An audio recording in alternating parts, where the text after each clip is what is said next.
Hello friends, welcome to ILA classes, the school of competitive exams. ಇವತ್ತಿನ ಪ್ರಮುಖವಾದಂತಹ current affairs ಟಾಪಿಕ್ಗಳನ್ನು discuss ಮಾಡೋಣ. Last ಸೆಷನ್ನಲ್ಲಿ ಕೇಳಲಾದಂತಹ ಪ್ರಶ್ನೆಯ ಸರಿಯಾದ ಉತ್ತರ ಏನು ಅಂತ ಮೊದಲು ತಿಳಿದುಕೊಳ್ಳೋಣ. ನ್ಯಾಷನಲ್ ಸ್ಕಿಲ್ ಡೆವಲಪ್ಮೆಂಟ್ ಕಾರ್ಪೊರೇಷನ್ ಅಥವಾ ರಾಷ್ಟ್ರೀಯ ಕೌಶಲ್ಯ ಅಭಿವೃದ್ಧಿ ನಿಗಮ ಈ ಒಂದು ಸಂಸ್ಥೆಯನ್ನು ಯಾವ ವರ್ಷದಲ್ಲಿ ಸ್ಥಾಪನೆ ಮಾಡಲಾಯಿತು ಅಂತ ಪ್ರಶ್ನೆ ಕೇಳಲಾಗಿತ್ತು. ಆಪ್ಷನ್ಗಳಲ್ಲಿ 2005, 2008, ಆಪ್ಷನ್ 3 2016 ಅಥವಾ 2020 ಅಂತ ನೀಡಲಾಗಿತ್ತು. ಸರಿಯಾದ ಉತ್ತರ ಆಪ್ಷನ್ 2. 2008ನೇ ಇಸವಿಯಲ್ಲಿ ನ್ಯಾಷನಲ್ ಸ್ಕಿಲ್ ಡೆವಲಪ್ಮೆಂಟ್ ಕಾರ್ಪೊರೇಷನ್ ಅನ್ನುವ ಸಂಸ್ಥೆಯನ್ನು ಪ್ರಾರಂಭ ಮಾಡಲಾಗಿತ್ತು. ಮುಖ್ಯವಾಗಿ ದೇಶದಾದ್ಯಂತ ಯುವಕರಿಗೆ ತರಬೇತಿಯನ್ನು ನೀಡುವಂಥ ನಿಟ್ಟಿನಲ್ಲಿ ಅಥವಾ ಔದ್ಯೋಗಿಕವಾದಂತಹ ಕೌಶಲ್ಯಗಳ ತರಬೇತಿಯನ್ನು ನೀಡುವಂತಹ ಉದ್ದೇಶದಿಂದ 31 ಜುಲೈ 2008ನೇ ಇಸವಿಯಲ್ಲಿ ನ್ಯಾಷನಲ್ ಸ್ಕಿಲ್ ಡೆವಲಪ್ಮೆಂಟ್ ಕಾರ್ಪೊರೇಷನನ್ನು 1956ರ ಕಂಪನೀಸ್ ಆ್ಯಕ್ಟ್ ಅನ್ನುವ ಕಾಯ್ದೆಯ ಅಡಿಯಲ್ಲಿ ರಿಜಿಸ್ಟ್ರೇಷನ್ ಮಾಡಿಕೊಳ್ಳುವುದರ ಮೂಲಕ ಈ ನಾನ್ ಪ್ರಾಫಿಟ್ ಆರ್ಗನೈಸೇಷನನ್ನು ಪ್ರಾರಂಭ ಮಾಡಲಾಗಿತ್ತು. ಮಿನಿಸ್ಟ್ರಿ ಆಫ್ ಫೈನಾನ್ಸ್ ಅನ್ನುವ ನಮ್ಮ ಸಚಿವಾಲಯದಿಂದ ಅಥವಾ ಕೇಂದ್ರದ ಹಣಕಾಸು ಸಚಿವಾಲಯದಿಂದ ಈ NSDC ಅನ್ನುವ ಸಂಸ್ಥೆಯನ್ನು ಪ್ರಾರಂಭ ಮಾಡಲಾಗಿತ್ತು. ಸೊ 2008 ಅಂತ ಆನ್ಸರ್ ಮಾಡಿದಂಥ ಎಲ್ಲ ಸ್ಟೂಡೆಂಟ್ಸ್ಗಳಿಗೆ ಮತ್ತು ಆನ್ಸರ್ ಕಮೆಂಟ್ ಮಾಡಿದಂಥ ಎಲ್ಲ ಸ್ಟೂಡೆಂಟ್ಸ್ಗಳಿಗೆ ಕಾಂಗ್ರ್ಯಾಚುಲೇಷನ್ಸ್. ಇದೇ ರೀತಿ ಡಿಸ್ಕಷನ್ನಲ್ಲಿ ಭಾಗವಹಿಸ್ತಾರಿ. ನಿಮ್ಮ ಆನ್ಸರ್ಗಳು ಸಜೆಷನ್ಗಳೇನಾದರೆ ಇದ್ದರೆ ಕಮೆಂಟ್ ಬಾಕ್ಸ್ನಲ್ಲಿ ಕಮೆಂಟ್ ಮಾಡಿ. ಮತ್ತು ಈ ಒಂದು ಕಂಟೆಂಟನ್ನು ಪ್ರಿಪೇರ್ ಮಾಡೋದಕ್ಕೆ ಸಾಕಷ್ಟು ಎಫರ್ಟ್ ಮತ್ತು ಎನರ್ಜಿ ಹೋಗ್ತಾ ಇರುತ್ತೆ. ಸೊ ಹೀಗಾಗಿ ಅದಕ್ಕೆ ರಿಸಲ್ಟ್ ಆಗಿ ನೀವು ಪ್ಲೀಸ್ ಸಬ್ಸ್ಕ್ರೈಬ್ ಮಾಡಿ ಮತ್ತು ಈ ಕಂಟೆಂಟನ್ನು ನಿಮ್ಮ ಎಲ್ಲ ಫ್ರೆಂಡ್ಸ್ಗಳ ಜೊತೆ ಶೇರ್ ಮಾಡಿ ಅಂತ ಹೇಳ್ತಾ ಇವತ್ತಿನ ಪ್ರಶ್ನೆ ಏನು ಅಂತ ನೋಡೋಣ. ಮಾಯನ್ ನಾಗರಿಕತೆಯ ಬಗ್ಗೆ ನೀವು ಹಿಸ್ಟ್ರಿಗಳಲ್ಲಿ ಓದಿರ್ತೀರಿ. ಸೊ ಅದಕ್ಕೆ ಸಂಬಂಧಪಟ್ಟಂತಹ ಪ್ರಶ್ನೆ, ಮಾಯನ್ ನಾಗರಿಕತೆ ಈ ಕೆಳಗಿನ ಯಾವ ಸ್ಥಳದಲ್ಲಿ ಬೆಳವಣಿಗೆಯನ್ನು ಹೊಂದಿತ್ತು ಅಂತ ಪ್ರಶ್ನೆ ಇದೆ. ಆಪ್ಷನ್ಗಳಲ್ಲಿ ದಕ್ಷಿಣ ಅಮೆರಿಕಾ ಆಂಡೀಸ್ ಪರ್ವತಗಳ ಪ್ರದೇಶದಲ್ಲಿ, ಆಪ್ಷನ್ 2 ಟೆಕ್ಸಾಕೋ ದ್ವೀಪಗಳಲ್ಲಿ, ಆಪ್ಷನ್ 3 ಬ್ರೆಜಿಲ್ ದೇಶದಲ್ಲಿ ಅಥವಾ ಆಪ್ಷನ್ 4 ಮೆಕ್ಸಿಕೋದ ಕಣಿವೆಯಲ್ಲಿ ಅಂತ ಇದೆ. ನಿಮ್ಮ ಉತ್ತರವನ್ನು ಕಮೆಂಟ್ ಬಾಕ್ಸ್ನಲ್ಲಿ ಕಮೆಂಟ್ ಮಾಡಿ ಆನ್ಸರ್ ಮಾಡೋದಕ್ಕೆ ಪ್ರಯತ್ನ ಮಾಡಿ. ಮಾಯನ್ ನಾಗರಿಕತೆ ಬೆಳವಣಿಗೆಯನ್ನು ಹೊಂದಿದಂತಹ ಪ್ರದೇಶ ಯಾವುದು ಅಂತ ನಿಮ್ಮ ಆಪ್ಷನನ್ನು ಕಮೆಂಟ್ ಬಾಕ್ಸ್ನಲ್ಲಿ ಕಮೆಂಟ್ ಮಾಡಿ. ನೆಕ್ಸ್ಟ್ ಸೆಷನ್ನಲ್ಲಿ ಇದಕ್ಕೆ ಸಂಬಂಧಪಟ್ಟಂತಹ ಮಾಹಿತಿ ಮತ್ತು ಕರೆಕ್ಟ್ ಆನ್ಸರನ್ನು ತಿಳಿದುಕೊಳ್ಳೋಣ. ಇನ್ನು ಇವತ್ತಿನ ಆರ್ಟಿಕಲ್ಗೆ ಸಂಬಂಧಪಟ್ಟಂತಹ ಮೊದಲ ಪ್ರಶ್ನೆ ಏನು ಅಂತ ನೋಡೋದಾದರೆ, 2023ರ ವಿಶ್ವ ಪತ್ರಿಕಾ ಸ್ವಾತಂತ್ರ್ಯ ಸೂಚ್ಯಂಕವನ್ನು ಈ ಒಂದು ಇಂಡೆಕ್ಸನ್ನು ಪಬ್ಲಿಷ್ ಮಾಡಲಾಗಿದೆ. ಈ ಒಂದು ಸೂಚ್ಯಂಕದಲ್ಲಿ ಭಾರತ ಯಾವ ರ್ಯಾಂಕನ್ನು ಪಡೆದುಕೊಂಡಿದೆ ಅಂತ ಪ್ರಶ್ನೆ ಇದೆ. ಆಪ್ಷನ್ಗಳಲ್ಲಿ 150, ಆಪ್ಷನ್ 2 143, ಆಪ್ಷನ್ 3 161 ಅಥವಾ ಆಪ್ಷನ್ 4 112ನೇ ರ್ಯಾಂಕ್ ಅಂತ ಇದೆ. ಸೊ ಸರಿಯಾದ ಉತ್ತರ ಆಪ್ಷನ್ 3 161ನೇ ರ್ಯಾಂಕ್. 2023ರ ಈ ಒಂದು ವಿಶ್ವ ಪತ್ರಿಕಾ ಸ್ವಾತಂತ್ರ್ಯ ಸೂಚ್ಯಂಕದಲ್ಲಿ ಭಾರತಕ್ಕೆ 161ನೇ ರ್ಯಾಂಕನ್ನು ಸ್ಥಾನವನ್ನು ನೀಡಲಾಗಿದೆ. ಕಾಂಟೆಕ್ಸ್ಟನ್ನು ಮೊದಲಿಗೆ ಅರ್ಥ ಮಾಡ್ಕೊಳ್ಳೋದಾದರೆ, ಆಲ್ರೆಡಿ ಡಿಸ್ಕಸ್ ಮಾಡಲಾದ ಹಾಗೆ ಈ ವಿಶ್ವ ಪತ್ರಿಕಾ ಸೂಚ್ಯಂಕದ 2023ರ ವರದಿಯಲ್ಲಿ 180 ದೇಶಗಳ ಪೈಕಿ ಭಾರತ 161ನೇ ಸ್ಥಾನವನ್ನು ಪಡೆದುಕೊಂಡಿದೆ. ಕಳೆದ ವರ್ಷಕ್ಕೆ ಕಂಪೇರ್ ಮಾಡಿದರೆ 11 ಸ್ಥಾನಗಳ ಕುಸಿತವನ್ನು ಕಂಡಿದೆ ಅಂತ ಈ ಒಂದು ನ್ಯೂಸ್ನಲ್ಲಿ ಪಬ್ಲಿಷ್ ಆಗಿತ್ತು. ಸೊ ಹೀಗಾಗಿ ಈ ಒಂದು ಸೂಚ್ಯಂಕದ ಕುರಿತಾದಂತಹ ಕೆಲವೊಂದಿಷ್ಟು ಪ್ರಮುಖ ಮಾಹಿತಿಗಳು examination point of view important ಆಗುವುದರಿಂದ ಮೊದಲಿಗೆ ಈ ಒಂದು ಸೂಚ್ಯಂಕವನ್ನು ಪಬ್ಲಿಷ್ ಮಾಡುವಂತಹ ಸಂಸ್ಥೆ ಯಾವುದು ಅಂತ ತಿಳಿದುಕೊಳ್ಳೋಣ. ಈ ಗ್ಲೋಬಲ್ ಮೀಡಿಯಾ ವಾಚ್ ಡಾಗ್ ಆದಂತಹ ರಿಪೋರ್ಟರ್ಸ್ ವಿದೌಟ್ ಬಾರ್ಡರ್ಸ್ ಅಥವಾ RSF ಅಂತ ಈ ಒಂದು ಸಂಸ್ಥೆಯ ಹೆಸರು. ವರದಿಗಾರರು ವಿದೌಟ್ ಬಾರ್ಡರ್ಸ್ ಅನ್ನುವ ಈ ಒಂದು ಸಂಸ್ಥೆಯ ಮೂಲಕ ಈ ಒಂದು ವಿಶ್ವ ಪತ್ರಿಕಾ ಸ್ವಾತಂತ್ರ್ಯ ಸೂಚ್ಯಂಕವನ್ನು ಪ್ರತಿ ವರ್ಷ ಪಬ್ಲಿಷ್ ಮಾಡಲಾಗುತ್ತೆ. ಮುಖ್ಯವಾಗಿ ಆಯಾ ರಾಷ್ಟ್ರಗಳ ಪ್ರಮುಖವಾದಂತಹ 5 ವಿಭಾಗಗಳನ್ನು ಆಧಾರವಾಗಿಟ್ಕೊಂಡು ಈ ಒಂದು ಸೂಚ್ಯಂಕಗಳನ್ನು ಅಥವಾ ರ್ಯಾಂಕಿಂಗ್ಗಳನ್ನು ಪ್ರಕಟ ಮಾಡಲಾಗುತ್ತೆ. ಆ 5 ವಿಭಾಗಗಳು ಯಾವುವು ಅಂತಂತಂದರೆ, ಆಯಾ ದೇಶದ ರಾಜಕೀಯ ಸ್ಥಿತಿ, ಶಾಸಕಾಂಗದ ಸ್ಥಿತಿ, ಆರ್ಥಿಕ, ಸಾಮಾಜಿಕ, ಸಾಂಸ್ಕೃತಿಕ ಮತ್ತು ಆ ಒಂದು ಪ್ರದೇಶದಲ್ಲಿ ಪತ್ರಕರ್ತರು ಹೊಂದಿದಂತಹ ಸುರಕ್ಷತೆಯ ಒಂದು ವಿಷಯಗಳ ಆಧಾರದ ಮೇಲೆ ಈ ವಿಶ್ವ ಪತ್ರಿಕಾ ಸ್ವಾತಂತ್ರ್ಯ ಸೂಚ್ಯಂಕವನ್ನು ರಿಪೋರ್ಟರ್ಸ್ ವಿದೌಟ್ ಬಾರ್ಡರ್ಸ್ ಅನ್ನುವ ಸಂಸ್ಥೆಯಿಂದ ಪಬ್ಲಿಷ್ ಮಾಡಲಾಗುತ್ತೆ. 2023ರ ಈ ಒಂದು ವರದಿಯ ಪ್ರಮುಖವಾದಂತಹ ಅಂಶಗಳನ್ನು ನೋಡೋದಾದರೆ, ಆಗಲೇ ತಿಳಿಸಿದ ಹಾಗೆ 180 ದೇಶಗಳ ಪೈಕಿ ಭಾರತ 161ನೇ ಸ್ಥಾನವನ್ನು ಪಡೆದಿದ್ದರೆ ಮುಖ್ಯವಾಗಿ 11 ಸ್ಥಾನಗಳ ಒಂದು ಕುಸಿತವನ್ನು ಈ ಒಂದು 2022ರ ವರದಿಗೆ ಕಂಪೇರ್ ಮಾಡಿದರೆ ಭಾರತ ಹೊಂದಿದೆ. ಸೊ ಇದೇ ಒಂದು ನಿಟ್ಟಿನಲ್ಲಿ ಈ ಸಮಸ್ಯೆಯಿಂದ ಅಂದರೆ ಪ್ರಾಬ್ಲಮ್ಯಾಟಿಕ್ ಅನ್ನುವ ಒಂದು ಕ್ಯಾಟಗರಿಯಿಂದ ವೆರಿ ಬ್ಯಾಡ್ ಅನ್ನುವ ಒಂದು ಕ್ಯಾಟಗರಿಗೆ ಭಾರತವನ್ನು ಶಿಫ್ಟ್ ಮಾಡಲಾಗಿದೆ. ಅಂದರೆ ಈ ಒಂದು 11 ಸ್ಥಾನಗಳ ಕುಸಿತವನ್ನು ಕಂಡಿದ್ದ ಕಾರಣಕ್ಕಾಗಿ ಈ ಒಂದು ಟ್ಯಾಗನ್ನು ಅಥವಾ ಕ್ಯಾಟಗರಿಯನ್ನು ಭಾರತಕ್ಕೆ ನೀಡಲಾಗಿದೆ.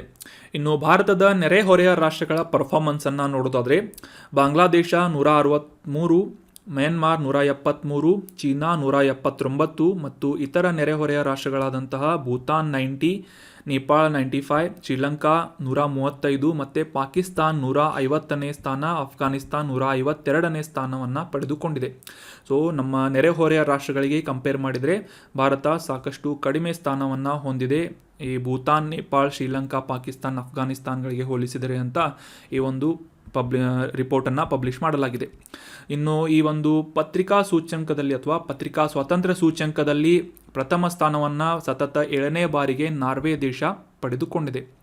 ಇನ್ನು ಈ ಒಂದು ವಿಶ್ವ ಪತ್ರಿಕಾ ಸ್ವಾತಂತ್ರ್ಯ ಸೂಚ್ಯಂಕವನ್ನು ಪಬ್ಲಿಷ್ ಮಾಡುವಂತಹ ರಿಪೋರ್ಟರ್ಸ್ ವಿದೌಟ್ ಬಾರ್ಡರ್ಸ್ ಅನ್ನುವ ಈ ಒಂದು ಸಂಸ್ಥೆಯ ಕುರಿತಾದ ಮಾಹಿತಿಯನ್ನು ತಿಳ್ಕೊಳ್ಳೋದಾದರೆ ಅಂತಾರಾಷ್ಟ್ರೀಯ NGO ಆಗಿ ಈ ಒಂದು ಮಾಧ್ಯಮಗಳ ಸ್ವಾತಂತ್ರ್ಯವನ್ನು ರಕ್ಷಿಸುವಂತಹ ನಿಟ್ಟಿನಲ್ಲಿ ಈ ಒಂದು ವಿಷಯವನ್ನು ಹೈಲೈಟ್ ಮಾಡುವಂತಹ ಉದ್ದೇಶದಿಂದ ಕೆಲಸ ಮಾಡ್ತಾ ಇರುವಂತಹ ಸಂಸ್ಥೆ ರಿಪೋರ್ಟರ್ಸ್ ವಿದೌಟ್ ಬಾರ್ಡರ್ಸ್. ಸೊ ಮುಖ್ಯವಾಗಿ ಇದರ ಪ್ರಧಾನ ಕಚೇರಿ ಫ್ರಾನ್ಸ್ ದೇಶದ ಪ್ಯಾರಿಸ್ ನಗರದಲ್ಲಿ ಲೊಕೇಟ್ ಆಗಿದೆ. ಸೊ ನೆನ್ಪಿಟ್ಕೊಳ್ಳಿ, ವೆರಿ ಇಂಪಾರ್ಟೆಂಟ್. 2023ರ ಈ ಒಂದು ವರದಿಯಲ್ಲಿ ಭಾರತ 161ನೇ ಸ್ಥಾನವನ್ನು ಪಡೆದುಕೊಂಡಿದೆ ಮತ್ತು ಈ ವಿಶ್ವ ಪತ್ರಿಕಾ ಸ್ವಾತಂತ್ರ್ಯ ಸೂಚ್ಯಂಕವನ್ನು ಪಬ್ಲಿಷ್ ಮಾಡುವಂತಹ ಸಂಸ್ಥೆಯ ಹೆಸರು ರಿಪೋರ್ಟರ್ಸ್ ವಿದೌಟ್ ಬಾರ್ಡರ್ಸ್ ಅಂತ. ಇನ್ನು ಮುಂದಿನ ಆರ್ಟಿಕಲ್ಗೆ ಸಂಬಂಧಪಟ್ಟಂತಹ ಪ್ರಶ್ನೆ, ಸೆಂಟ್ರಲ್ ಬ್ಯಾಂಕ್ ಡಿಜಿಟಲ್ ಕರೆನ್ಸಿ ಅಥವಾ CBDC ಅನ್ನುವ ಈ ಒಂದು ಕರೆನ್ಸಿಯ ಕುರಿತಾದಂತಹ ಈ ಕೆಳಗಿನ ಯಾವ ಹೇಳಿಕೆ ತಪ್ಪಾಗಿದೆ ಅಂತ ಗುರುತಿಸಬೇಕಾಗಿದೆ. ಆಪ್ಷನ್ 1, ಈ CBDC ಕ್ರಿಪ್ಟೋ ಕರೆನ್ಸಿಗೆ ಸಮನಾದಂತಹ ಒಂದು ಕರೆನ್ಸಿಯಾಗಿದೆ ಅಂತ ಇದೆ. ಆಪ್ಷನ್ 2, ಈ CBDC ಇದನ್ನು RBI ನಿಯಂತ್ರಣ ಮಾಡುತ್ತದೆ ಅಥವಾ ನಮ್ಮ ಕೇಂದ್ರ ಬ್ಯಾಂಕ್ ನಿರ್ವಹಣೆ ಮಾಡುತ್ತೆ ಅಥವಾ ನಿಯಂತ್ರಣ ಮಾಡುತ್ತೆ ಅಂತ ಇದೆ. ಆಪ್ಷನ್ 3, ಈ CBDC ಭಾರತದ ಫಿಯಟ್ ಕರೆನ್ಸಿಯಾಗಿ ಕಾರ್ಯನಿರ್ವಹಿಸುತ್ತಿದೆ ಅಂತ ಇದೆ. ಆಪ್ಷನ್ 4, ಮೇಲಿನ ಯಾವುದೂ ಅಲ್ಲ ಅಂತ ಇದೆ. ಸೊ ಸರಿಯಾದ ಉತ್ತರ ಏನಂತಂದರೆ ಆಪ್ಷನ್ 1, ಈ ಕ್ರಿಪ್ಟೋ ಕರೆನ್ಸಿಗೆ ಸಮನಾದಂತಹ ಕರೆನ್ಸಿ CBDC ಆಗಿದೆ ಅನ್ನೋದು ತಪ್ಪಾದಂತಹ ಸ್ಟೇಟ್ಮೆಂಟ್ ಆಗಿರೋದ್ರಿಂದ ಆಪ್ಷನ್ 1 ಈಸ್ ರೈಟ್ ಆನ್ಸರ್. ಯಾಕಂತಂದರೆ ಈ CBDC ಯಾವುದೇ ರೀತಿಯಾಗಿ ಕ್ರಿಪ್ಟೋ ಕರೆನ್ಸಿಗೆ ಸಮನಾದಂತಹ ಒಂದು ಕರೆನ್ಸಿಯಾಗಿಲ್ಲ. ಡಿಜಿಟಲ್ ರೂಪದಲ್ಲಾದರೂ ಕೂಡ ಇದು ಕ್ರಿಪ್ಟೋ ಕರೆನ್ಸಿ ಅಥವಾ ಈ ಬಿಟ್ಕಾಯಿನ್ಗಳಿಗೆ ಸಮನಾದಂತಹ ಕರೆನ್ಸಿಯಾಗಿ ಗುರುತಿಸಿಕೊಳ್ಳುವುದಿಲ್ಲ. ಯಾಕೆ ಅಂತ ಈಗ ಡೀಟೇಲ್ ಆಗಿ ಡಿಸ್ಕಸ್ ಮಾಡೋಣ. ಸೊ ಈ ಕೆಳಗೆ ನೀಡಲಾದಂತಹ 2, 3, 4 ಸ್ಟೇಟ್ಮೆಂಟ್ 2 ಮತ್ತು 3ನೇ ಸ್ಟೇಟ್ಮೆಂಟ್ಗಳು ಕರೆಕ್ಟ್ ಆಗಿವೆ. ಇನ್ನು ಈ ಸೆಂಟ್ರಲ್ ಬ್ಯಾಂಕ್ ಡಿಜಿಟಲ್ ಕರೆನ್ಸಿಗೆ ಸಂಬಂಧಪಟ್ಟಂತಹ ಕಾಂಟೆಕ್ಸ್ಟ್ ಏನು ಅಂತ ತಿಳ್ಕೊಳ್ಳೋದಾದರೆ ಈ CBDCಗಳನ್ನು ನಮ್ಮ ಭಾರತೀಯ ರಿಸರ್ವ್ ಬ್ಯಾಂಕ್ನಿಂದ ಪ್ರೊಡ್ಯೂಸ್ ಮಾಡಲಾಗ್ತಾ ಇದ್ದು ಈ ಭಾರತೀಯ ರಿಸರ್ವ್ ಬ್ಯಾಂಕ್ನ ಡೆಪ್ಯೂಟಿ ಗವರ್ನರ್ನಿಂದ ಈ CBDCಗಳ ಬಗ್ಗೆ ಒಂದು ಸ್ಟೇಟ್ಮೆಂಟನ್ನು ನೀಡಲಾಗಿದೆ ಇತ್ತೀಚೆಗೆ.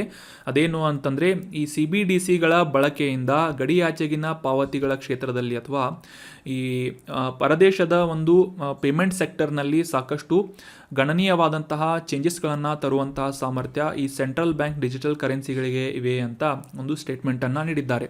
ಸೊ ಹೀಗಾಗಿ ಈ ಸೆಂಟ್ರಲ್ ಬ್ಯಾಂಕ್ ಡಿಜಿಟಲ್ ಕರೆನ್ಸಿಗಳು ಅಂದರೆ ಏನು ಅಂತ ಡೀಟೇಲ್ ಆಗಿ ಈ ಒಂದು ಆರ್ಟಿಕಲ್ನಲ್ಲಿ ಡಿಸ್ಕಸ್ ಮಾಡೋಣ. ಮುಖ್ಯವಾಗಿ ದೇಶದ ಸೆಂಟ್ರಲ್ ಬ್ಯಾಂಕ್ನಿಂದ ಪ್ರೊಡ್ಯೂಸ್ ಮಾಡಲಾಗುವಂತಹ ಮತ್ತು ನಿರ್ವಹಣೆ ಮಾಡುವಂತಹ ಒಂದು ಕರೆನ್ಸಿಯಾಗಿ ಈ CBDCಗಳು ಗುರುತಿಸಿಕೊಳ್ತಾ ಇವೆ. ಸೊ ಸಾಮಾನ್ಯವಾಗಿ ಆಯಾ ದೇಶಗಳ ಕೇಂದ್ರೀಯ ಬ್ಯಾಂಕ್ಗಳು ಅಂದರೆ ಭಾರತದಲ್ಲಿ ರಿಸರ್ವ್ ಬ್ಯಾಂಕ್ ಆಫ್ ಇಂಡಿಯಾ, ಅದೇ ರೀತಿಯಾಗಿ ಯುನೈಟೆಡ್ ಸ್ಟೇಟ್ಸ್ನಲ್ಲಿ ಫೆಡರಲ್ ರಿಸರ್ವ್ ಸಿಸ್ಟಮ್ ಅಂತ ಮತ್ತು ಜಪಾನ್ ದೇಶದಲ್ಲಿ ಬ್ಯಾಂಕ್ ಆಫ್ ಜಪಾನ್, ಈ ರೀತಿಯಾದಂತಹ ಕೇಂದ್ರೀಯ ಬ್ಯಾಂಕ್ಗಳಿಂದ ನಿರ್ವಹಣೆ ಮಾಡುವಂತಹ ಕರೆನ್ಸಿ ಈ ಸೆಂಟ್ರಲ್ ಬ್ಯಾಂಕ್ ಡಿಜಿಟಲ್ ಕರೆನ್ಸಿಗಳಾಗಿವೆ. ಸೊ ಇವು ಸ್ಟೇಬಲ್ ಕಾಯಿನ್ಗಳಿಗೆ ಹೋಲುವಂತಹ ಅಥವಾ ಅದರ ರೀತಿಯಾಗಿ ಒಂದು ಕಾರ್ಯನಿರ್ವಹಿಸುವಂತಹ ಸಾಮರ್ಥ್ಯವನ್ನು ಹೊಂದಿದ್ದು ಕೇಂದ್ರದ ಬ್ಯಾಂಕ್ನಿಂದ ನಿರ್ಧಾರಿತವಾದಂತಹ ಮೌಲ್ಯವನ್ನು ಈ CBDCಗಳು ಹೊಂದಿರುತ್ತವೆ. ಅಷ್ಟೇ ಅಲ್ಲದೆ ಆಯಾ ದೇಶಗಳ ಫಿಯಟ್ ಕರೆನ್ಸಿಗಳಾಗಿ ಕೂಡ ಈ ಸೆಂಟ್ರಲ್ ಬ್ಯಾಂಕ್ ಡಿಜಿಟಲ್ ಕರೆನ್ಸಿಗಳು ಗುರುತಿಸಿಕೊಳ್ಳುತ್ತವೆ. ಸೊ ಇಲ್ಲಿ ತಿಳಿಸಿದ ಹಾಗೆ ಫಿಯಟ್ ಕರೆನ್ಸಿ ಅಂತಂದರೆ ಆಯಾ ದೇಶಗಳ ಲೀಗಲ್ ಟೆಂಡರನ್ನು, ಯಾವ ರೀತಿಯಾಗಿ ಈಗ ನೋಟ್ಗಳು, ಕಾಯಿನ್ಗಳು ಭಾರತದಲ್ಲಿ ಲೀಗಲ್ ಟೆಂಡರ್ ಆಗಿವೆ, ಸೊ ಅವುಗಳನ್ನು ಫಿಯಟ್ ಕರೆನ್ಸಿ ಅಂತ ಕರೆಯಲಾಗುತ್ತೆ. ಫಾರ್ ಎಕ್ಸಾಂಪಲ್, ಈಗ ನೋಟ್ ಬ್ಯಾನ್ ಆದ ನಂತರ ನಮ್ಮ ಭಾರತದಲ್ಲಿ ಬಳಸಲಾಗ್ತಾ ಇದ್ದಂತಹ ಈ 1000 ರೂಪಾಯಿಗಳನ್ನು ಫಿಯಟ್ ಕರೆನ್ಸಿಗಳಾಗಿ ಕನ್ಸಿಡರ್ ಮಾಡಲಾಗುವುದಿಲ್ಲ. ಸೊ ಹೀಗಾಗಿ ಈಗ ಸದ್ಯಕ್ಕೆ ಚಾಲ್ತಿಯಲ್ಲಿರುವಂತಹ 500 ರೂಪಾಯಿಗಳಾಗಿರ್ಬೋದು ಅಥವಾ ಉಳಿದಂತಹ ನೋಟ್ಗಳೇನಿವೆ ಇವುಗಳನ್ನು ಫಿಯಟ್ ಕರೆನ್ಸಿ ಅಂತ ಅಥವಾ ಲೀಗಲ್ ಟೆಂಡರ್ ಅಂತ ಗುರುತಿಸಲಾಗುತ್ತೆ. ಸೊ ಇದೇ ರೀತಿಯಾದಂತಹ ಫಿಯಟ್ ಕರೆನ್ಸಿಯಾಗಿ ಈ ಸೆಂಟ್ರಲ್ ಬ್ಯಾಂಕ್ ಡಿಜಿಟಲ್ ಕರೆನ್ಸಿಗಳನ್ನು ಕೂಡ ಬಳಸಲಾಗ್ತಾ ಇದೆ. ಸೊ ಇದರಿಂದ ಈ ಒಂದು ವಿದೇಶಗಳಿಂದ ವಹಿವಾಟನ್ನು ನಡೆಸುವಂತಹ ಸಂದರ್ಭದಲ್ಲಿ ಸಾಕಷ್ಟು ಅನುಕೂಲವನ್ನು ಮಾಡಿಕೊಡಲಿದೆ ಅಂತ ಈ ಒಂದು ನಿರೀಕ್ಷೆಯನ್ನು ಇಟ್ಟುಕೊಳ್ಳಲಾಗಿದೆ. ಸೊ ಈ ಒಂದು ಸೆಂಟ್ರಲ್ ಬ್ಯಾಂಕ್ ಡಿಜಿಟಲ್ ಕರೆನ್ಸಿಗಳಿಂದ ಆಗುವಂತಹ ಸಾಕಷ್ಟು ಅನುಕೂಲಗಳು ಏನು ಅಂತ ಅಂದರೆ, ಈ ಗ್ರಾಹಕರಿಗೆ ಗೌಪ್ಯತೆಯನ್ನು ಅಂತಂದರೆ ಈ ಪ್ರೈವಸಿಯನ್ನು ಮೇಂಟೈನ್ ಮಾಡುವುದು ಮತ್ತು ಈ ವ್ಯವಹಾರಗಳ ಸಂದರ್ಭದಲ್ಲಿ ಹಣದ ಒಂದು ಟ್ರಾನ್ಸಾಕ್ಷನ್ ನಡೆಸುವಂತಹ ಅನುಕೂಲತೆ ಮತ್ತು ಆಕ್ಸೆಸಿಬಿಲಿಟಿ ಮತ್ತು ಈ ಒಂದು ಫೈನಾನ್ಷಿಯಲ್ ಸೆಕ್ಯುರಿಟಿಯನ್ನು ಒದಗಿಸುವಂಥ ನಿಟ್ಟಿನಲ್ಲಿ ಈ ಸೆಂಟ್ರಲ್ ಬ್ಯಾಂಕ್ ಡಿಜಿಟಲ್ ಕರೆನ್ಸಿಗಳು ಸಾಕಷ್ಟು ಅನುಕೂಲವನ್ನು ಮಾಡಿಕೊಡಲಿವೆ. ಅಷ್ಟೇ ಅಲ್ಲದೆ ಈ ಒಂದು ಕಾಂಪ್ಲೆಕ್ಸ್ ಫೈನಾನ್ಷಿಯಲ್ ವ್ಯವಸ್ಥೆಯಲ್ಲಿ ಅಥವಾ ಸಿಸ್ಟಮ್ನಲ್ಲಿ ಈ ಹಣದ ನಿರ್ವಹಣೆಯನ್ನು ಮಾಡುವಂತಹ ವೆಚ್ಚ, ಫಾರ್ ಎಕ್ಸಾಂಪಲ್ ಈಗ ನೋಟ್ಸ್ಗಳನ್ನು ಪ್ರಿಂಟ್ ಮಾಡಬೇಕು ಅಂತಂದರೆ, ಕಾಯಿನ್ಗಳನ್ನು ಮುದ್ರಣ ಮಾಡಬೇಕು ಅಂತಂದರೆ ಆ ಒಂದು ಪ್ರೊಸೆಸ್ನಲ್ಲಿ ಸಾಕಷ್ಟು ವೆಚ್ಚವನ್ನು ಕೇಂದ್ರ ಸರ್ಕಾರದಿಂದ ಮಾಡಬೇಕಾಗುತ್ತೆ. ಸೊ ಫಾರ್ ಎಕ್ಸಾಂಪಲ್ ಏನು ಅಂತಂದರೆ ಆ ಒಂದು ಮುದ್ರಣ ಮಾಡುವಂತಹ ಮಷಿನ್ಗಳಾಗಿರ್ಬೋದು, ಅದಕ್ಕೆ ಸಂಬಂಧಪಟ್ಟಂತಹ ಗ್ರಾಫಿಕ್ ಡಿಸೈನರ್ ಆಗಿರ್ಬೋದು ಅಥವಾ ಇತರ ಕಾರ್ಮಿಕರಾಗಿರ್ಬೋದು, ಈ ರೀತಿಯಾದಂತಹ ಸಾಕಷ್ಟು ವಿಷಯಗಳ ಒಂದು ನಿರ್ವಹಣೆಯನ್ನು ಮಾಡುವಂತಹ ಅವಶ್ಯಕತೆ ಈ ನೋಟ್ಗಳು ಮತ್ತು ಕಾಯಿನ್ಗಳನ್ನು ಮುದ್ರಣ ಮಾಡುವಂತಹ ಸಂದರ್ಭದಲ್ಲಿ ಇರುತ್ತೆ. ಆದರೆ ಈ ಒಂದು ಡಿಜಿಟಲೀಕರಣಗೊಂಡಂತಹ ಕರೆನ್ಸಿಗಳು, ಸೆಂಟ್ರಲ್ ಬ್ಯಾಂಕ್ ಡಿಜಿಟಲ್ ಕರೆನ್ಸಿಗಳನ್ನು ಬಳಸುವುದರಿಂದ ಈ ಒಂದು ಮುದ್ರಣ ಮಾಡುವಂತಹ ನಿರ್ವಹಣೆ ವೆಚ್ಚ ಕೂಡ ಸಾಕಷ್ಟು ಕಡಿಮೆಯಾಗಲಿದೆ ಅಂತ ನಿರೀಕ್ಷೆಯನ್ನು ಇಟ್ಟುಕೊಳ್ಳಲಾಗಿದೆ. ಮತ್ತು ಗಡಿಯಾಚೆಗಿನ ವಹಿವಾಟು ವೆಚ್ಚಗಳಲ್ಲಿ ಕೂಡ ಸಾಕಷ್ಟು ಕಡಿಮೆಯ ಒಂದು ಪ್ರಮಾಣವನ್ನು ಈ ಒಂದು ಸೆಂಟ್ರಲ್ ಬ್ಯಾಂಕ್ ಡಿಜಿಟಲ್ ಕರೆನ್ಸಿಗಳು ತರಲಿವೆ ಅಂತ ನಿರೀಕ್ಷೆ ಮಾಡಲಾಗಿದ್ದು, ಇವು ಸಾಮಾನ್ಯವಾಗಿ ನಾವು ಅಂಡರ್ಸ್ಟ್ಯಾಂಡ್ ಮಾಡಿಕೊಳ್ಳುವಂತಹ ಕ್ರಿಪ್ಟೋ ಕರೆನ್ಸಿಗಳು, ಬಿಟ್ಕಾಯಿನ್ಗಳು ಈ ರೀತಿಯಾದಂತಹ ಡಿಜಿಟಲ್ ಕರೆನ್ಸಿಗಳ ಆಗಿರದೆ ಇವುಗಳನ್ನು ಸ್ವತಂತ್ರವಾಗಿ ಅಥವಾ ಒಂದು ಕೇಂದ್ರೀಕರಿಸಿದಂತಹ ಒಂದು ಸೆಂಟ್ರಲ್ ಬ್ಯಾಂಕ್ನಿಂದ ಆಯಾ ರಾಷ್ಟ್ರಗಳ ಕೇಂದ್ರೀಯ ಬ್ಯಾಂಕ್ಗಳಿಂದ ನಿರ್ವಹಣೆ ಮಾಡಲಾಗುತ್ತೆ. ಸೊ ಹೀಗಾಗಿ ಇವುಗಳು ಹೆಚ್ಚಾದಂತಹ ಸ್ಟೆಬಿಲಿಟಿಯನ್ನು ಒದಗಿಸುವಲ್ಲಿ ಸ್ಟೇಬಲ್ ಕಾಯಿನ್ಗಳಿಗೆ ಈ ಸೆಂಟ್ರಲ್ ಬ್ಯಾಂಕ್ ಡಿಜಿಟಲ್ ಕರೆನ್ಸಿಗಳನ್ನು ಹೋಲಿಸಲಾಗ್ತಾ ಇದೆ. ಸೊ ಕೇಂದ್ರೀಯ ಬ್ಯಾಂಕ್ನಿಂದ ನಿಯಂತ್ರಣ ಪಡಿಸುವುದಷ್ಟೇ ಅಲ್ಲದೆ ಆಯಾ ದೇಶಗಳಲ್ಲಿರುವಂತಹ ಫ್ಯಾಮಿಲಿಗಳಾಗಿರ್ಬೋದು, ಕನ್ಸ್ಯೂಮರ್ಗಳಾಗಿರ್ಬೋದು ಮತ್ತು ವ್ಯವಹಾರಗಳಿಗೆ ಸಂಬಂಧಪಟ್ಟಂತಹ ಡಿಜಿಟಲ್ ಕರೆನ್ಸಿಗಳ ವಿನಿಮಯ ಮಾಡಿಕೊಳ್ಳುವಂತಹ ಸುರಕ್ಷಿತ ಮಾರ್ಗವನ್ನು ಈ ಸೆಂಟ್ರಲ್ ಬ್ಯಾಂಕ್ ಡಿಜಿಟಲ್ ಕರೆನ್ಸಿಗಳು ಒದಗಿಸಲಿವೆ ಅಂತ ನಮ್ಮ RBI ಗವರ್ನರ್ ಮತ್ತು ಡೆಪ್ಯೂಟಿ ಗವರ್ನರ್ನಿಂದ ಹೇಳಲಾಗ್ತಾ ಇದೆ. ಸೊ ನೆನ್ಪಿಟ್ಕೊಳ್ಳಿ, ಸೆಂಟ್ರಲ್ ಬ್ಯಾಂಕ್ ಡಿಜಿಟಲ್ ಕರೆನ್ಸಿ ಅಂದರೆ ಇವು ಡಿಜಿಟಲೀಕರಣಗೊಂಡಂತಹ ಕರೆನ್ಸಿಗಳಾಗಿವೆ. ಆದರೆ ಯಾವುದೇ ರೀತಿಯಾಗಿ ಈ ಬಿಟ್ಕಾಯಿನ್ಗಳಿಗೆ ಇವುಗಳನ್ನು ಹೋಲಿಸಲಾಗುವುದಿಲ್ಲ. ಯಾಕಂದರೆ ಬಿಟ್ಕಾಯಿನ್ಗಳು ವಿಕೇಂದ್ರೀಕೃತವಾದಂತಹ ಒಂದು ಕರೆನ್ಸಿಯಾಗಿ ಗುರುತಿಸಿಕೊಳ್ಳುವುದರಿಂದ ಸಾಕಷ್ಟು ವೊಲೈಟಾಲಿಟಿ ಅಂತಂದರೆ ಅಸ್ಥಿರವಾದಂತಹ ಒಂದು ವ್ಯಾಲ್ಯೂವನ್ನು ಹೊಂದಿರುತ್ತವೆ. ಆದರೆ ಈ ಸೆಂಟ್ರಲ್ ಬ್ಯಾಂಕ್ ಡಿಜಿಟಲ್ ಕರೆನ್ಸಿಗಳು ಕೇಂದ್ರೀಯವಾಗಿ ಮೇಂಟೈನ್ ಮಾಡುವುದರಿಂದ ಮತ್ತು ಸೆಂಟ್ರಲ್ ಬ್ಯಾಂಕ್ಗಳಿಂದ ನಿರ್ವಹಣೆ ಮಾಡಲ್ಪಡುವುದರಿಂದ ಇವುಗಳು ಹೆಚ್ಚಿನ ಸ್ಥಿರತೆಯನ್ನು ಒದಗಿಸುವಲ್ಲಿ ಮತ್ತು ಒಂದು ಸುರಕ್ಷಿತವಾದಂತಹ ವ್ಯವಹಾರವನ್ನು ಒದಗಿಸುವಂತಹ ಒಂದು ಮಾಧ್ಯಮವಾಗಿ ಈ CBDCಗಳು ಕೆಲಸ ಮಾಡಲಿವೆ ಅಂತ ಗುರುತಿಸಲಾಗ್ತಾ ಇದೆ. ಇನ್ನು ಮುಂದಿನ ಆರ್ಟಿಕಲ್ಗೆ ಸಂಬಂಧಪಟ್ಟಂತಹ ಪ್ರಶ್ನೆ, ಭಾರತದಲ್ಲಿ ಮೊದಲ ಬಾರಿಗೆ ಸಮುದ್ರದೊಳಗಿನ ಸುರಂಗವನ್ನು ನಿರ್ಮಾಣ ಮಾಡಲಾಗ್ತಾ ಇದೆ. ಈ ಕೆಳಗಿನ ಯಾವ ಸ್ಥಳದಲ್ಲಿ ಈ ಸುರಂಗ ಮಾರ್ಗವನ್ನು ನಿರ್ಮಿಸಲಾಗ್ತಾ ಇದೆ ಅಂತ ಪ್ರಶ್ನೆ ಇದ್ದು, option 1 Chennai, option 2 Mumbai, option 3 Visakhapatnam ಅಥವಾ ಆಪ್ಷನ್ 4 ಮಂಗಳೂರು ಅಂತ ಇದೆ. ಸರಿಯಾದ ಉತ್ತರ ಆಪ್ಷನ್ 2 ಮುಂಬೈನಲ್ಲಿ ಭಾರತದಲ್ಲಿ ಮೊದಲ ಬಾರಿಗೆ ಸಮುದ್ರದೊಳಗಿನ ಸುರಂಗ ಮಾರ್ಗವನ್ನು ಪ್ರಾರಂಭ ಮಾಡಲಾಗ್ತಾ ಇದೆ. So option 2 Mumbai is right answer. ಕಾಂಟೆಕ್ಸ್ಟನ್ನು ಮೊದಲಿಗೆ ಅರ್ಥ ಮಾಡ್ಕೊಳ್ಳೋದಾದರೆ, ಸುಮಾರು 12,721 ಕೋಟಿ ರೂಪಾಯಿಗಳಷ್ಟು ವೆಚ್ಚದೊಂದಿಗೆ ಮುಂಬೈ ಕೋಸ್ಟಲ್ ರೋಡ್ ಪ್ರಾಜೆಕ್ಟ್ ಅನ್ನುವ ಈ ಒಂದು ಪ್ರಾಜೆಕ್ಟ್ ಅಥವಾ ಯೋಜನೆಯ ಮೂಲಕ ಮುಂಬೈನ ಮರೀನ್ ಡ್ರೈವನ್ನು ಬಾಂದ್ರಾ ವರ್ಲಿ ಸಿ ಲಿಂಕ್ ಸಂಪರ್ಕಿಸುವಂತಹ ಒಂದು ಸುರಂಗ ಮಾರ್ಗವನ್ನು, ಸಮುದ್ರದೊಳಗಿನ ಸುರಂಗ ಮಾರ್ಗವನ್ನು ಈ ಬೃಹನ್ ಮುಂಬೈ ಮುನ್ಸಿಪಲ್ ಕಾರ್ಪೊರೇಷನ್ ಈ ಒಂದು ಸಂಸ್ಥೆಯಿಂದ ಕೈಗೊಳ್ಳಲಾಗ್ತಾ ಇದೆ. ಸೊ ನೆನ್ಪಿಟ್ಕೊಳ್ಳಿ, ಭಾರತದಲ್ಲಿ ಮೊದಲ ಬಾರಿಗೆ ಸಮುದ್ರದೊಳಗಿನ ಸುರಂಗವನ್ನು ನಿರ್ಮಾಣ ಮಾಡ್ತಾ ಇರುವಂತಹ ಒಂದು ಸ್ಥಳ ಯಾವುದು ಅಂತಂದರೆ ಮುಂಬೈ ಆಗಿದೆ. 2023 ನವೆಂಬರ್ ಒಳಗೆ ಈ ಒಂದು ಸಮುದ್ರ ಸುರಂಗವನ್ನು ಕಂಪ್ಲೀಟ್ ಮಾಡುವಂತಹ ಒಂದು ಎಕ್ಸ್ಪೆಕ್ಟೇಷನನ್ನು ಇಡಲಾಗಿದ್ದು, ಸುಮಾರು 2 ಕಿಲೋಮೀಟರ್ಗಳಿಗೂ ಹೆಚ್ಚಾದಂತಹ ಒಂದು ಲೆಂತ್ನಲ್ಲಿ ಈ ಸುರಂಗ ಮಾರ್ಗವನ್ನು ಸಮುದ್ರದಲ್ಲಿ ನಿರ್ಮಾಣ ಮಾಡಲಾಗ್ತಾ ಇದೆ. ಸಮುದ್ರ ಮಟ್ಟದಿಂದ ಸುಮಾರು 17ರಿಂದ 20 ಮೀಟರ್ ಕೆಳಗಡೆ ಈ ಸುರಂಗ ಮಾರ್ಗವನ್ನು ಲೊಕೇಟ್ ಮಾಡಲಾಗ್ತಾ ಇದ್ದು, ಇದು ಅರಬ್ಬಿ ಸಮುದ್ರದ ಮೂಲಕ ಈ ಮುಂಬೈನ ಗಿರ್ಗಾಂವ್ ಚೌಪಾಟಿ ಮತ್ತು ಮಲ್ಬಾರ್ ಬೆಟ್ಟಗಳ ಮೂಲಕ ಈ ಗಿರ್ಗಾಂವನ್ನು ಪ್ರಿಯದರ್ಶಿನಿ ಪಾರ್ಕ್ನೊಂದಿಗೆ ಕನೆಕ್ಟ್ ಮಾಡುವಂತಹ 2 ಕಿಲೋಮೀಟರ್ಗಳ ಈ ಸಮುದ್ರದೊಳಗಿನ ಸುರಂಗ ಈ ಭಾರತದ ಮೊದಲ ಸುರಂಗವಾಗಿ ಗುರುತಿಸಿಕೊಳ್ತಾ ಇದೆ ಮುಂಬೈನಲ್ಲಿ. ಸೊ ಇನ್ನು ಮುಂದಿನ ಪ್ರಶ್ನೆಯನ್ನು ನೋಡೋಣ. ಈ ನ್ಯಾಷನಲ್ ಮ್ಯಾನುಫ್ಯಾಕ್ಚರಿಂಗ್ ಇನ್ನೋವೇಷನ್ ಸಮೀಕ್ಷೆಯ ಪ್ರಕಾರ ಭಾರತದ ಈ ಕೆಳಗಿನ ಯಾವ ರಾಜ್ಯವು ಅತ್ಯಂತ ನಾವೀನ್ಯತೆಯನ್ನು ಹೊಂದಿದಂತಹ ರಾಜ್ಯವಾಗಿದೆ ಅಥವಾ ಮೋಸ್ಟ್ ಇನ್ನೋವೇಟಿವ್ ರಾಜ್ಯವಾಗಿ ಯಾವುದು ಗುರುತಿಸ್ಕೊಳ್ತಾ ಇದೆ, ಯಾವ ರಾಜ್ಯ ಗುರುತಿಸ್ಕೊಳ್ತಾ ಇದೆ ಅಂತ ಪ್ರಶ್ನೆ ಇದ್ದು, option 1 Telangana, option 2 Andhra Pradesh, option 3 Karnataka, option 4 Tamil Nadu ಅಂತ ಇದೆ. ಸೊ ಸರಿಯಾದ ಉತ್ತರ ನಮ್ಮ ಕರ್ನಾಟಕ ಭಾರತದಲ್ಲಿ ಅತಿ ಇನ್ನೋವೇಟಿವ್ ಆದಂತಹ ಅಥವಾ ಅತ್ಯಂತ ಹೆಚ್ಚಿನ ಒಂದು ಉತ್ಪಾದನೆಯಲ್ಲಿ ನಾವೀನ್ಯತೆಯನ್ನು ಹೊಂದಿದಂತಹ ರಾಜ್ಯವಾಗಿ ಗುರುತಿಸಿಕೊಳ್ತಾ ಇದೆ. Option 3 Karnataka is right answer. ಕಾಂಟೆಕ್ಸ್ಟನ್ನು ಮೊದಲಿಗೆ ಅರ್ಥ ಮಾಡ್ಕೊಳ್ಳೋದಾದರೆ, ಮುಖ್ಯವಾಗಿ ನ್ಯಾಷನಲ್ ಮ್ಯಾನುಫ್ಯಾಕ್ಚರಿಂಗ್ ಇನ್ನೋವೇಷನ್ ಸರ್ವೆ ಅಥವಾ ರಾಷ್ಟ್ರೀಯ ಉತ್ಪಾದನಾ ನಾವೀನ್ಯತೆ ಸಮೀಕ್ಷೆಯನ್ನು ನಡೆಸಲಾಗಿದ್ದು, ಈ ಒಂದು ಪಟ್ಟಿಯಲ್ಲಿ ನಮ್ಮ ಕರ್ನಾಟಕ ಮೊದಲ ಸ್ಥಾನವನ್ನು ಪಡೆದುಕೊಂಡಿದೆ. ದ ಮೋಸ್ಟ್ ಇನ್ನೋವೇಟಿವ್ ಸ್ಟೇಟ್ ಅಂತ ಕರ್ನಾಟಕ ಗುರುತಿಸಿಕೊಳ್ತಾ ಇದೆ ಅಂತ ನ್ಯೂಸ್ನಲ್ಲಿ ಪಬ್ಲಿಷ್ ಆಗಿತ್ತು.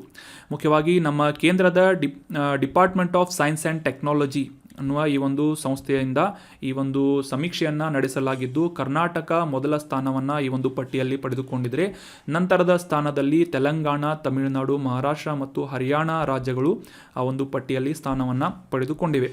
ಮುಖ್ಯವಾಗಿ ಈ ಭಾರತದ 3 ರಾಜ್ಯಗಳಾದಂತಹ ಕರ್ನಾಟಕ, ತೆಲಂಗಾಣ ಮತ್ತು ತಮಿಳುನಾಡು ಈ ರಾಜ್ಯಗಳಲ್ಲಿ ಒಟ್ಟು ಉತ್ಪಾದನಾ ನಾವೀನ್ಯತೆಯ ಒಂದು ಪರ್ಸೆಂಟೇಜ್ 46% ಕರ್ನಾಟಕ, 39.10% ತೆಲಂಗಾಣ ಮತ್ತು 31.9%ನಷ್ಟು ತಮಿಳುನಾಡು ರಾಜ್ಯಗಳ ಕಾಂಟ್ರಿಬ್ಯೂಷನನ್ನು ಗುರುತಿಸಲಾಗಿದೆ ಅಂತ ಮುಖ್ಯವಾಗಿ ಈ ಒಂದು ನಾವೀನ್ಯತೆಯ ಒಂದು ಕ್ಷೇತ್ರದಲ್ಲಿ ಅಂತ ಹೇಳಲಾಗಿದೆ ಈ ಒಂದು ಸಮೀಕ್ಷೆಯ ಪ್ರಕಾರ.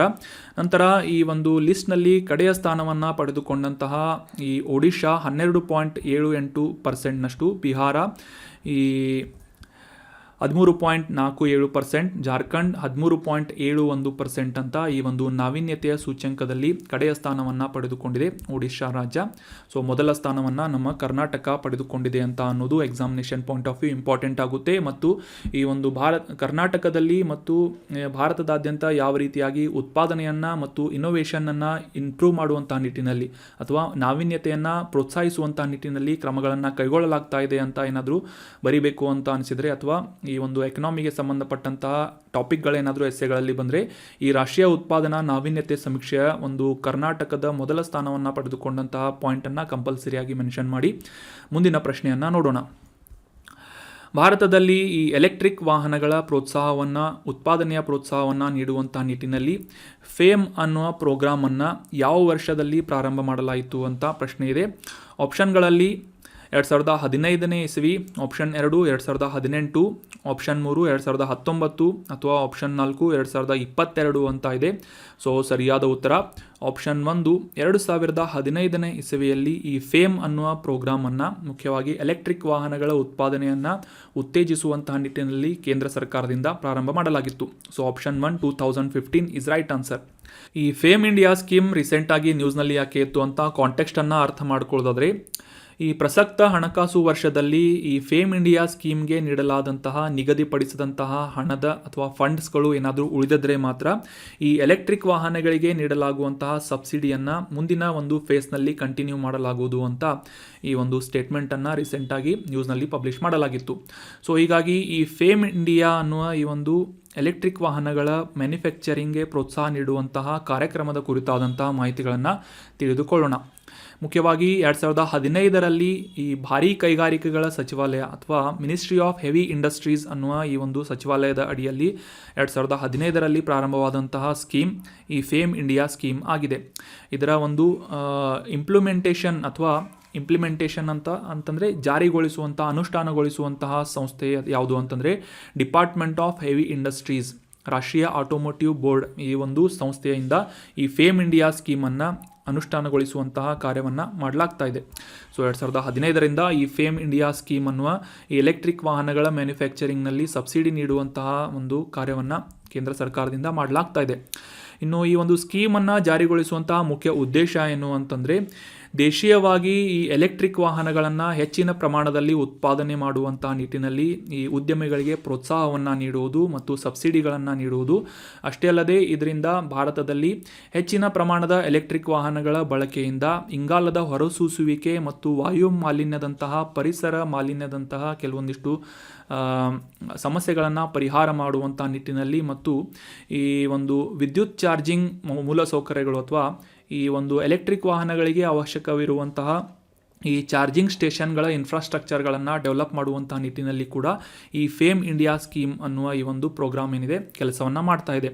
ಅಷ್ಟೇ ಅಲ್ಲದೆ 2030 ವೇಳೆಗೆ ಭಾರತದಾದ್ಯಂತ ಸುಮಾರು 30% ವಾಹನಗಳನ್ನು ಎಲೆಕ್ಟ್ರಿಕ್ ವಾಹನಗಳಾಗಿ ಮಾರ್ಪಡಿಸುವಂತಹ ಒಂದು ಮುಖ್ಯವಾದ ಗುರಿಯನ್ನು ಕೂಡ ಈ ಫೇಮ್ ಇಂಡಿಯಾ ಸ್ಕೀಮ್ ಹೊಂದಿದೆ.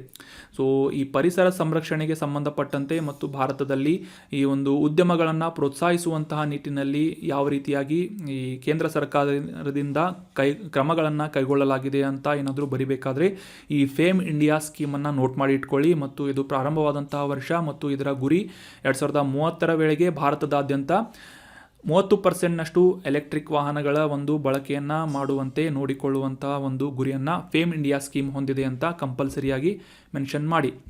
So that was all about today's discussion. ಈಗ ಡಿಸ್ಕಸ್ ಮಾಡಲಾದಂಥ ಎಲ್ಲ ಆರ್ಟಿಕಲ್ಸ್ಗಳನ್ನು ಮತ್ತೊಮ್ಮೆ ರಿವೈಸ್ ಮಾಡಿಬಿಡೋಣ. ಮೊದಲನೇ ಆರ್ಟಿಕಲ್ನಲ್ಲಿ ವಿಶ್ವ ಪತ್ರಿಕಾ ಸ್ವಾತಂತ್ರ್ಯ ಸೂಚ್ಯಂಕದ ಕುರಿತಾದಂತಹ ಮತ್ತು ಭಾರತದ ಸ್ಥಾನದ ಕುರಿತಾದಂತಹ ಡೀಟೇಲ್ ಇನ್ಫಾರ್ಮೇಷನನ್ನು ಡಿಸ್ಕಸ್ ಮಾಡಿದ್ವಿ. ನಂತರದ ಆರ್ಟಿಕಲ್ನಲ್ಲಿ ಈ ಸೆಂಟ್ರಲ್ ಬ್ಯಾಂಕ್ ಡಿಜಿಟಲ್ ಕರೆನ್ಸಿ ಕುರಿತಾದಂತಹ ಡೀಟೇಲ್ ಇನ್ಫಾರ್ಮೇಷನನ್ನು ಮತ್ತು ಯಾವ ರೀತಿಯಾಗಿ ಈ ಡಿಜಿಟಲ್ ಕರೆನ್ಸಿಗಳು ಭಾರತದಾದ್ಯಂತ ಒಂದು ಅನುಕೂಲವನ್ನು ಮಾಡಿಕೊಡಲಿವೆ ಅಂತ ಇದರ ಅಡ್ವಾಂಟೇಜಸ್ಗಳನ್ನು ತಿಳ್ಕೊಂಡ್ವಿ. ಮತ್ತು ನೆಕ್ಸ್ಟ್ ಆರ್ಟಿಕಲ್ನಲ್ಲಿ ಭಾರತದ ಮೊದಲ ಸಮುದ್ರದೊಳಗಿನ ಸುರಂಗವನ್ನು ಮುಂಬೈನಲ್ಲಿ ಪ್ರಾರಂಭ ಮಾಡಲಾಗ್ತಾ ಇದೆ ಅಂತ ಡಿಸ್ಕಸ್ ಮಾಡಿದ್ವಿ.